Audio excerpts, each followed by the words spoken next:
और प्रमोद भैया से हम एक आग्रह करम विनती करब कि जितना प्रशंसक बानी कुछ ऐसा दो शब्द पेड़ पे कही कि ताकि समाज पेड़ ज्यादा से ज्यादा लगाओ। और रुआ कोई ऐसा जगह पे जाई तो हम तो चाहम कि रुआ एगो पेड़ लगा के और रुआ कोई फिल्म बनाई या और अन्य जगह पे कहीं जाते नहीं तो मैंने अपना इच्छा अनुसार कम से कम एक दो पेड़ लगा के कार्य के शुभारम्भ करी।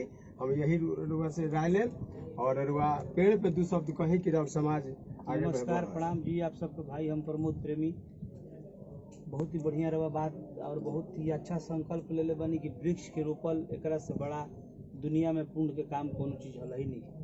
वृक्ष आदमी रोपेला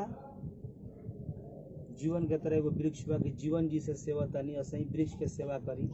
हर एक इंसान के फर्ज बनता कि एगो पौधा लगाए, अपने जीवन से मुक्ति अगर पावे को पौधा के सहारा लेके चली। वही तरह हर एक लोग पौधा लगावल जरूरी बकाए से कि जीव ही अगर वृक्ष ना रही तो जीव खत्म हो जाए। जैसे हाँ बन ही जीवन तो रुआ हम एगो और आग्रह करब कि रुआ पेड़ पे कुछ ऐसा गाना रुआ गाई।